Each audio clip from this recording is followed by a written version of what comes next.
Imagine करें कि आप कोई पोयम सुन रहे हैं और उस पोयम में कोई ऐसी लाइन आ जाए जो कि आपको बहुत ही पुरसुकून माहौल और पुरसुकून एक दुनिया के अंदर ले जाए। So this is called the effect of consonance and assonance.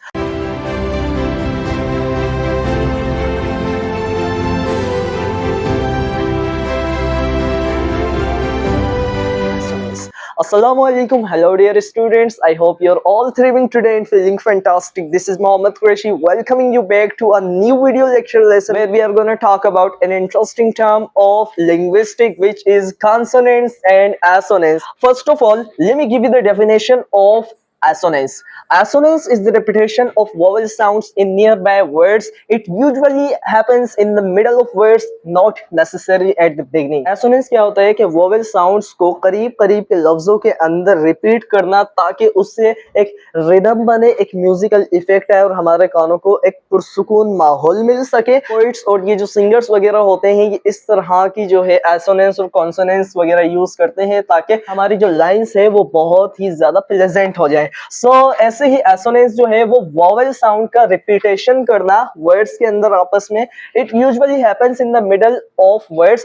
ज्यादातर जो है अल्फाजों के लफ्जों के बीच के अंदर आता है, not necessarily at the beginning. जरूरी नहीं है कि शुरू के अंदर ही आए। It is used to create internal rhymes. और ये यूज क्यों किया जाता है? ताकि म्यूजिकल इफेक्ट पैदा किया जा सके। हमारी जो लाइन है, जैसे for example number 1 we have the rain in Spain stays mainly in the plain. अब आप देखेंगे कि ये पूरा का पूरा एक सेंटेंस है, ठीक है, जिसका माना क्या है? The rain in Spain mostly falls on the plain. ठीक है, तो अब क्या किया यहाँ पर?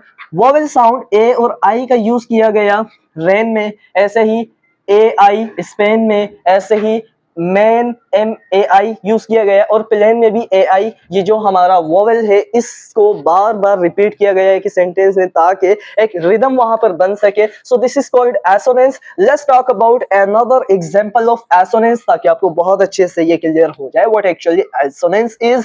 आप देखेंगे try to light the fire, try to light the fire. यहाँ पर आई वोवेल साउंड को बार बार रिपीट किया गया। आप देखेंगे लाइट में और फायर में, इन दोनों में क्या किया गया? एक ऐसा साउंड रिपीट किया गया जिससे म्यूजिकल इफेक्ट पैदा हो और हमारी लैंग्वेज जो है वो और ज्यादा प्लेजेंट और ब्यूटीफुल हो जाए, एलिगेंट हो जाए। लाइकवाइज यू आप देखेंगे कि व्हाट इज कॉन्सोनेंस। अब एसोनेंस का अपोजिट ही होगा कॉन्सोनेंस। कॉन्सोनेंट से ही है, जैसे कि यहाँ पर वोवेल्स एसोनेंस वगैरह है। कॉन्सोनेंस की डेफिनेशन मैंने यहाँ लिखी है, repetition of consonant sounds with in words, यानी कि अल्फाजों में यानी करीब करीब जो है रिपीट करना ऐसे साउंड को जो कि कॉन्सोनेंट का हो with in words, often at the end और मिडल। कभी कभी ये वर्ड के बीच में होता है, कभी कभी वर्ड के आखिर के अंदर होता है। जैसे यहाँ पर आप देखेंगे एग्जांपल जो कि बहुत ज्यादा मशहूर एग्जांपल है कॉन्सोनेंट्स का, she sells sea shells by the sea shore, she sells sea shells by the sea शोर।